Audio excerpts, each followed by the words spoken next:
So I'd like to welcome everyone to our first LinkedIn Live event. My name is Adam Janess. I'm a Strategic Communication Manager at Technical Solutions Division. We're here with Michael Lempke, the President of our Nuclear and Environmental Services Group within the division.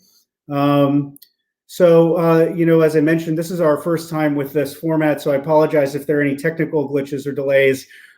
We can see the questions coming in on the stream. And I see that Jamie has already said hello. Hi, Jamie.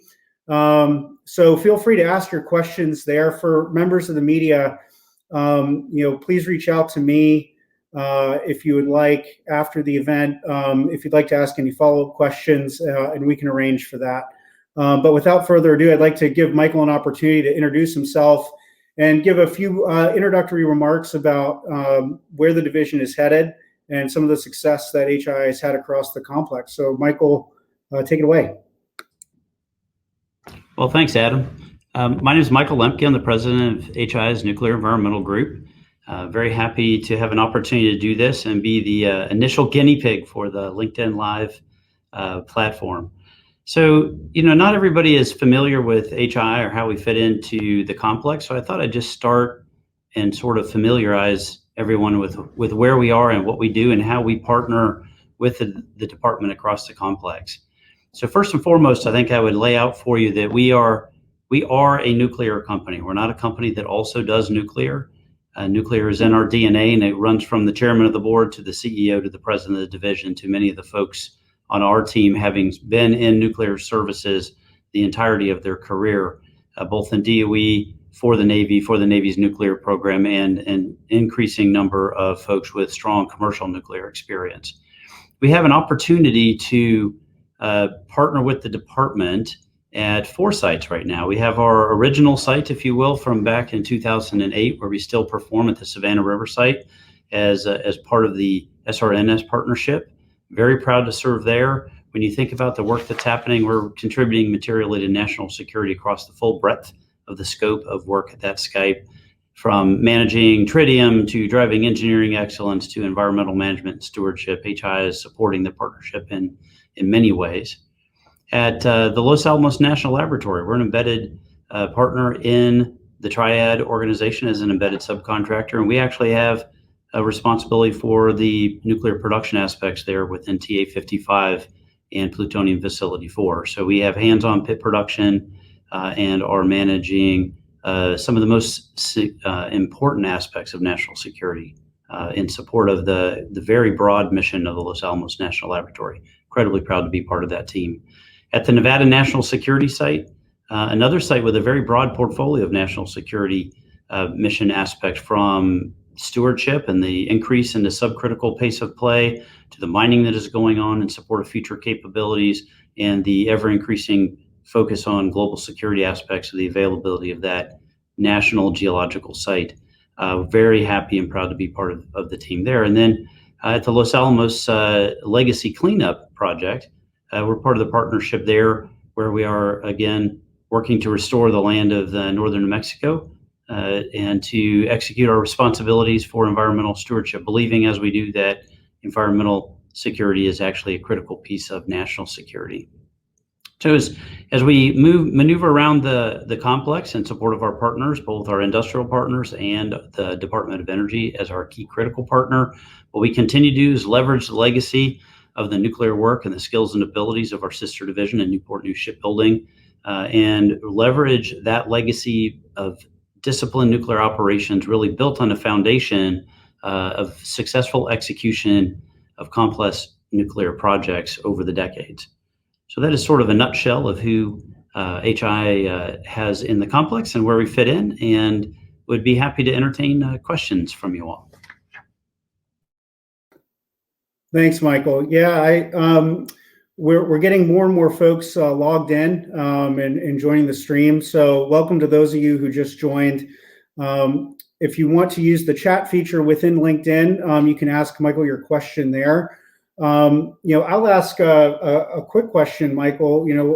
You've talked before about HII being a workforce development company. Can you go into a little bit more detail about what makes HII unique in that regard, especially when it comes to work within the complex? Yeah. So Adam, I think that you're exactly right. HII is, in fact, at its root and at its core, a workforce development company.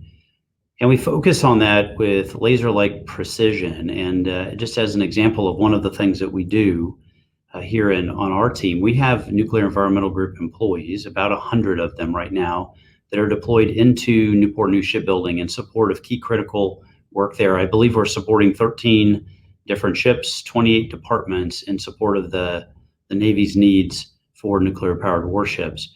And during that support time, folks are being inculcated in our culture. They're learning what it means to live and execute work in a disciplined environment in accordance with the HII way, focusing not just on the technical expertise of those individuals, but also on the very firm foundation of ethics and compliance that is part of who HII is as a company.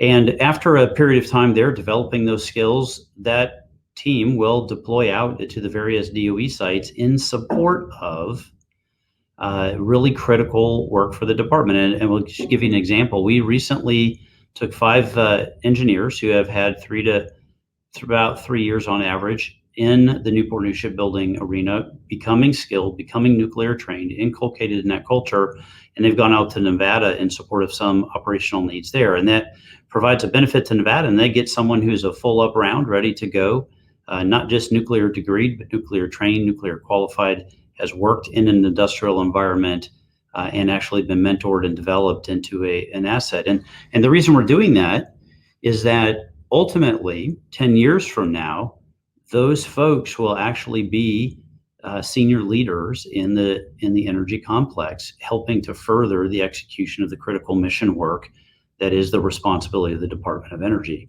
So as we bring our senior folks out as key people and embed them into these various partnerships, we also bring in mid-level folks because we believe culture is important.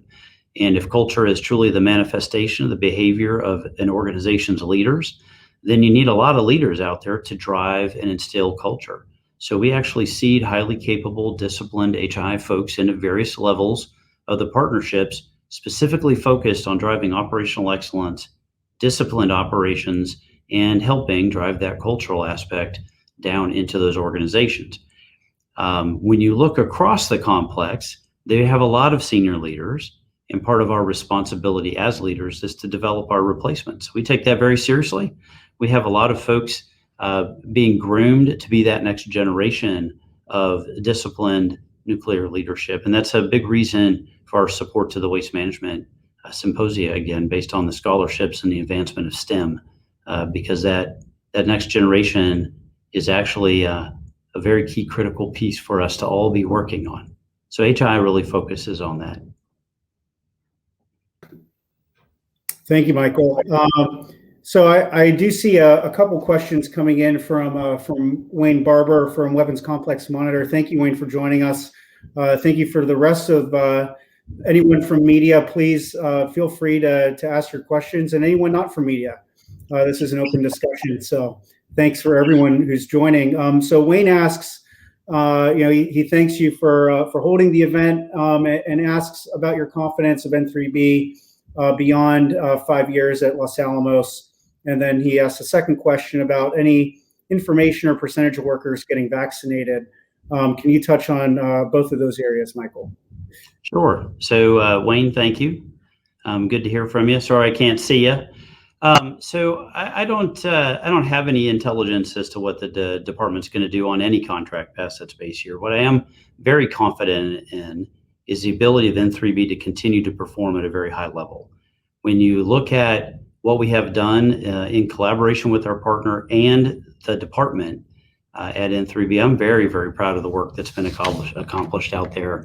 If you just look over the past 3 years since we've been there, we've made 35 true waste shipments off of the Mesa, and we've got 20 plus shipments certified and ready to go to WIP right now. I think we've remediated 350 legacy waste containers in FY20 alone, and we shipped more than 200,000 gallons of transition waste off-site. So when you think about the work that has been done there, the actual N3B by the numbers, if you will, things like we treated more than 65 million gallons of water related to the chromium intermeasure That's a lot of progress. I know that Danny Katzman talked about the chromium plume earlier in the conference, so you can check with him on the rest of the progress there. But I would tell you, I'm very, very proud of the work there. I'm proud of the partnership with DOE. We receive very positive feedback, and we will control what we can't control, which is to continue to perform with distinction while being honest about opportunities we have to improve.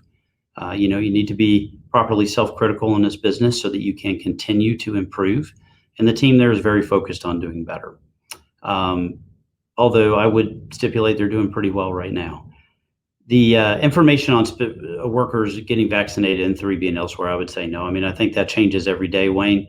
The department's probably your best person to talk to about that. What I would tell you is that, between the complex and elsewhere, there's a strong concerted drive appropriately for the vaccination. We had a panel earlier today where Jim McConnell, who's leading that effort really for the department, participated. And I would refer you to him for any specific statistics, if you will.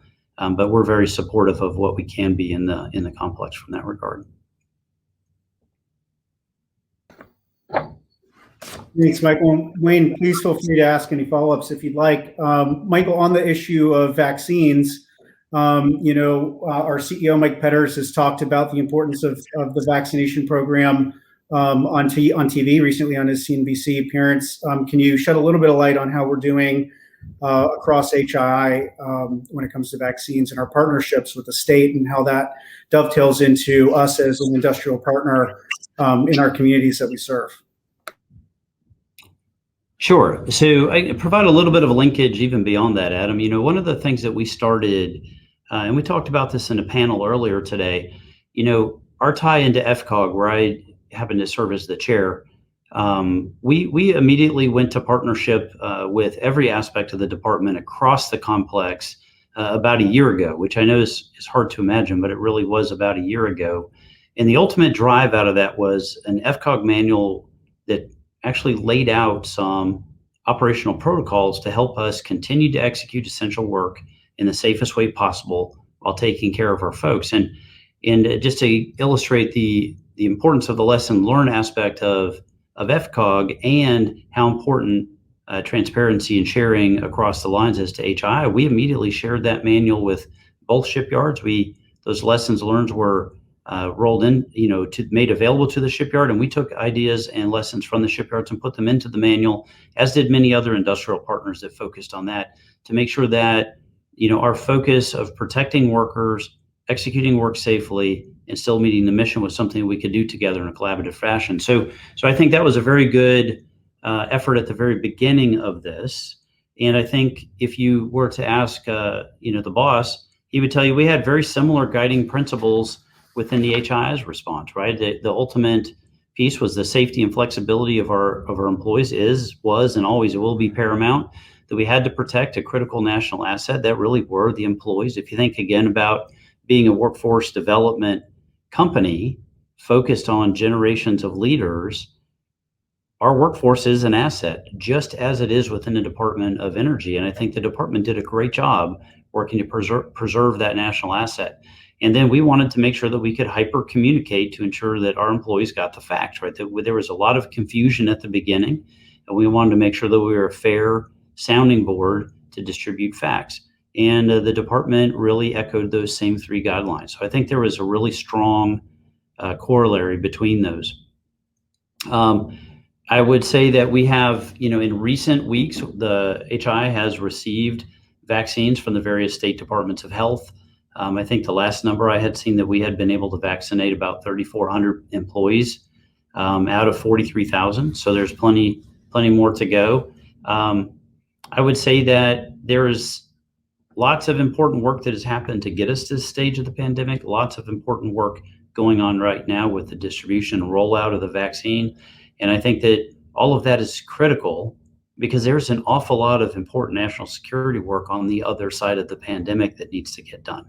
And we need the people and the assets and the focus and the drive to get to that point. So I feel really good about how the DOE has handled this in the complex. I think you're going to have speed bumps everywhere. I think that I'm incredibly proud of how HII has handled the pandemic and continues to work through that through the vaccine rollout. So I think as we progress back through the phases and repopulate the sites in accordance with the requirements of the Department of Energy and the state and based on CDC guidance, I think that what you'll start to see is that the combination of the protocols we put in place in the beginning, strict adherence to masking and social distancing, and the impacts of the vaccine will start to help us move to something of a more, what we might recognize as more normal than where we are today. Thanks for that, Michael. And Wayne asks an additional question in that vein, and you may not be able to address it, but he's wondering when you think N3B and LANL might get back to a phase 3 or normal approach in a post-COVID world. Well, I don't want to speak for LANL or N3B. They're going to do that at the right time and in accordance with all the guidelines and requirements and in complete partnership with the Department of Energy in the state of New Mexico. Again, ultimately, the focus is on executing the important national security work that both of those entities are responsible for, while simultaneously executing that work in a way that preserves the safety and security for our people. So I would hesitate to guess at that, Wayne. Thank you. Yeah, you mentioned WIP, and as most of the folks on the stream know, our theme for waste management has been partnership performance progress. You and I have talked a little bit about what progress means for the Department of Energy. Can you talk about progress in terms of new approaches to old ways of doing business to achieve a better result? And I'm thinking in particular of the co-mingled waste going to WIP. Yeah, no. So Adam, I think you're right. Everybody on the call and certainly in the symposium would know that maybe the most important priceless real estate in the DOE complex is the real estate at WIP. And what that means is you have to continue to drive for efficiency in the in your execution of the allocations to WIP, both for WIP's sake and for your ability to move waste. If you think about LANL as an example, if you can't move waste out of LANL, it starts to impact operations. And the mission at N3B is to get waste off the mesa. So, in addition to the 35 true waste shipments that we've made in the last 3 years out of N3B, we're exceptionally proud of the partnership between LANL and N3B that was able to get RANT up and operational, and then that led to the first commingled shipment out of the Los Alamos area not all that long ago. And what that does is it takes full advantage of an allocation from WIP, helps both shipment and receipt at WIP to be more efficient, and certainly makes the complex that much more effective. And it's part of how we operate. I talked to the undersecretary back a couple of years ago now, and one of the things I talked about is that the Los Alamos National Site, right, the laboratory site will succeed or fail as an integrated site. And one of the things that HII believes very strongly is that being on both sides of that fence, it's important for us to help foster and drive and grow that partnership between the two entities to make sure that the secretary site is actually as successful as it can be. So we're very happy and proud to have been part of that commingled commingled shipment activity. And I think N3B did a great job working with the folks at LANL to make sure that happened. Thanks, Michael. And I'll just welcome any newcomers to the stream. We've got about another 10 minutes to go with Michael here. We're live with Michael Lempke, the president of the Nuclear Environmental Business Group within Technical Solutions Division at Huntington Ingalls Industries. And, one easy softball for you, Michael. We're still waiting on some questions to come in on the live chat, but let's touch again on the environmental security is national security. For folks on the chat or on the stream who are scratching their heads going, why is the nation's largest military shipbuilder also, managing and operating sites for the Department of Energy, also doing environmental remediation work for them? Why is this a fit for Huntington Ingalls? Can you address that? Yeah, so I think so. I think it's actually very straightforward. So first and foremost, we've been a participant in the DOE complex since 2008. What I would tell you is that, again, this is a direct directly adjacent market. We are a nuclear company. We do nuclear work.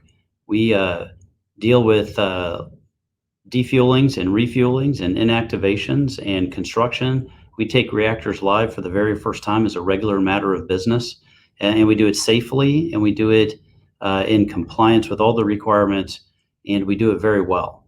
So when you think about how that would be applicable in the Department of Energy, as we look at things, there's a difference, if you will, between making progress on a project and finishing a project. And we actually finish difficult projects as a regular matter of business. So we do significant in-state contracting, as an example, all the time. We start with nothing, and then a few years later, we deliver a fully functional nuclear site that happens to be contained in a ship.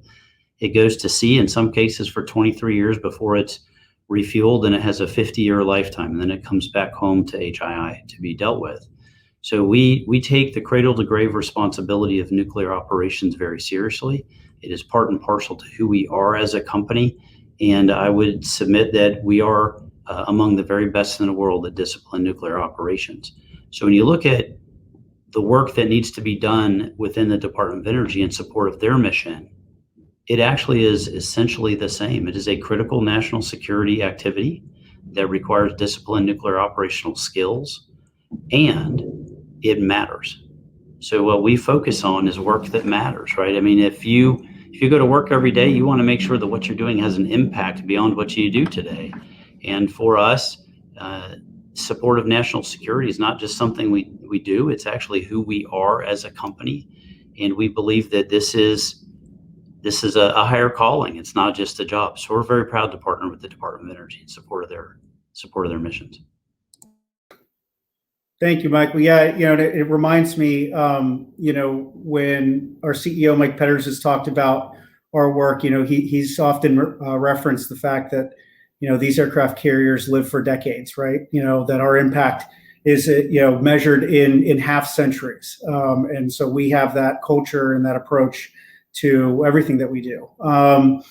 Rodney in the chat was wondering if you could talk a little bit more about how we view our play in the commercial nuclear space, whether HII is involved or would like to be involved in the commercial nuclear space. Can you touch a little bit on that? Sure. So Rodney, I'll come right to that, I promise. One of the things, Adam, just to sort of cement that and how that works, if you think about having an impact for decades, CVN 77 will go to inactivation in 2057. So that's a ship that will have worked for an entire generation in support of national security. So think about that for a little bit. There are folks that are not yet born that will be 20 when they work on that ship. I mean, it is absolutely an amazing responsibility to take. Rodney, HII has done a lot in commercial nuclear, as a matter of fact. So we have participated in fabrication of piece parts in support of the AP1000 builds in South Carolina and Georgia, delivered that product on time, within budget, and within quality. And actually a very strong showing for us despite some of the challenges with that build. We have ties into a number of different areas. We have worked in partnership with companies to look at exercising commercial decommissioning and deconstruction work in the commercial nuclear environment. And we have looked at, I'll say other strategic opportunities there as well, both here and then internationally. So we have aspirations there. We are not in that market yet, but we do again believe it's a directly adjacent, materially aligned and tight to our DNA type opportunity for us to talk about. Thank you. And it looks like Wayne had a question, and I think you addressed it, but he specifically asks, are we going to be an active player or bidder on new EM contracts over the next year? And are you able to talk about what sort of opportunities you're looking at? So Wayne, I think that the answer to that is yes and no, right? So yes, we absolutely plan to be an active player and bidder on contracts for the entire DOE, NNSA and EM both. We believe the work is important, the mission matters, and we believe we have capability, capacity, and leadership to bring to the table in support of that mission. And of course, no, I'm not going to tell you which one we're going after right now. All right. Thank you. And so we've got about 5 minutes left with Michael. If you go down in the chat feature within the LinkedIn event, you can enter your question there and we can see it. I don't see any new questions, Michael. You talked about leadership in your previous answer. I had an opportunity to speak with Sharon Brady, who is one of the nicest people I think I've ever met. And you also talked about partnership. And one of the things that she mentioned, and I'm wondering if you can touch on this as well. I was really impressed with how she talked about the importance of culture and value fit when it comes to looking for partners, especially when it comes to assembling JVs and what that means. So if you could shed a little bit of light on your perspective on that, that'd be. Yeah, no, I think that's right on the money. Both from Sharon being one of the nicest people you'll ever meet, and by the way, also one of the most highly competent people you'll ever meet. But it's really a couple of things as you build partnerships. And what I ask the team to think about is not just building a team to win, but building a team to execute with distinction. And sometimes there's a difference. So what you want to make sure that you do is you find the right type of value and culture alignment between partners, so that you can then execute and operate in a relatively seamless way in a complicated business. So, as we look at our corporate values of, integrity, safety, respect, engagement, responsibility, and performance, we look to others. And I think what's maybe a little bit different about us is that we don't just have the values up on the wall. We actually work, model, and live those things. Just like when we talk about approaching everything that we do from a foundation of ethics and compliance, those aren't words on the wall. That's actually part and parcel to our corporate personality. It's part of who we are and how we execute. And it's important that as we partner in long-term strategic opportunities with significant responsibilities to deliver and perform with distinction for the department, that we have partners with similar values. Now, we're very lucky in that the partners that we have in this space are all excellent partners. They are worthy rivals and great partners. It's an industrial base that I would say the department is very lucky to have. And it's comprised of excellent companies with great leaders focused on doing the right thing. And it makes it a pleasure to have the opportunity to partner, and it makes the rivalry and competition also fun and exciting. So I think as you go through that, Sharon's exactly right, that what you want to do is you want to make sure that you build a JV that focuses on that and then encompasses and embraces the workforce there that is doing the work in a seamless way in support of the national mission. So I think Sharon is right on the money, and it doesn't surprise me that she is. It's great. Yeah, we've just with a few minutes left, still don't see any new questions in the chat. Michael, you and I had an opportunity to speak a few weeks ago, and one of the things that really struck me was, when I had asked you if you had visited some of the sites, you said, of course, they're some of the most beautiful places you've ever been to. And you talked about the legacy of leaving a place better than we found it, and leaving a country that's worthy of our children. And I'm wondering, in the last few minutes here, assuming we don't get any more questions, if you could kind of touch on, sort of the personal aspect of being able to work on these missions for the Department of Energy and for our nation, and what it means to you and our legacy. Yeah, so I think that approaching life, what you want to have is a job that matters. It's not a job. It really truly is a career that you hope over the lifetime that you dedicate to it actually has an impact. And one of those areas that I think really truly matters is, in fact, national security. It isn't something that I or our team does. It's really part and parcel to who we are. And that includes, that's easier to see some days in the NNSA space, right, in support of the Stockpile Stewardship Program or the global security efforts. But I got to tell you, I really do believe that environmental security is also national security. Cleaning up this, the legacy of waste that we have and driving that forward really matters. It supports any number of things, right? When you think about national security, that really is about ensuring the freedom of the nation and the freedom of the nation's people.